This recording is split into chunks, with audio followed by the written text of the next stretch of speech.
এদেশে আইন আছে কিন্তু সুষ্ঠু বিচার নেই, এমন কথা আমরা প্রায়শই শুনে থাকি। তাই বিচার কার্যালয়ে আসলে কি বিচার করা হয়, সেখানে নিয়ম কানুন কি, কিভাবে কেমন বিচার করা হয়, এই সব কিছু প্র্যাকটিক্যালি দেখতে চলে যায় খুলনা জজ কোর্টে। Hello everyone, it's me Ishita.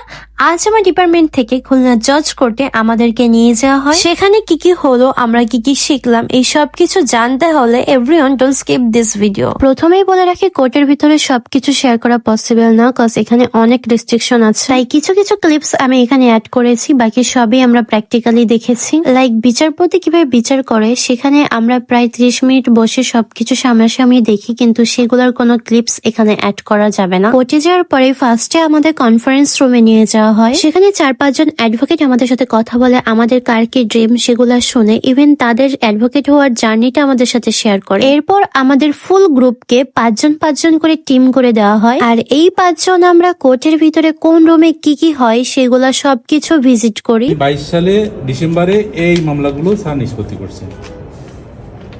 প্রথমে আমাদেরকে নিয়ে যাওয়া হয় নথিপত্র যে রুমে রাখা হয় সেখানে। এখানে হাইড করার কিছু ছিল না, যার জন্য আমি কিছু ক্লিপস নিয়েছিলাম।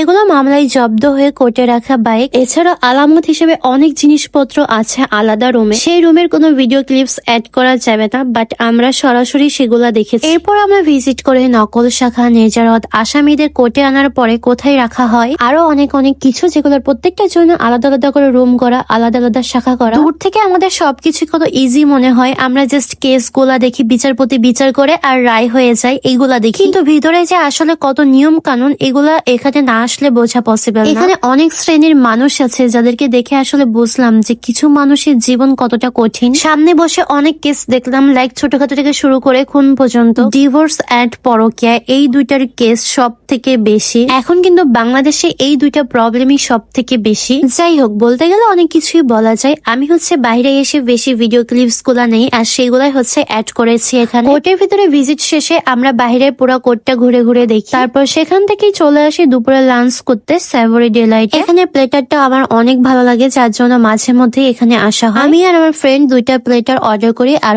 কোল্ড কফি নেই। খাওয়া দাওয়া শেষ করে চলে যাই বাসায়। সো সবকিছু শেয়ার করা তো পসিবল হয়। ইন ফিউচার আরো ইনফরমেশন ইনশাল্লাহ শেয়ার করতে পারবো, যেহেতু আমি ফার্স্ট টাইম কোর্টে গিয়েছিলাম। অল ওভার আমার কাছে অনেক ভালো লেগেছে, অনেক কিছু শিখতে পেরেছি, অনেক কিছু জানতে পেরেছি যেগুলো আমার কাছে অজানা ছিল। So everyone, thanks for watching my full video. আল্লাহ হাফেজ।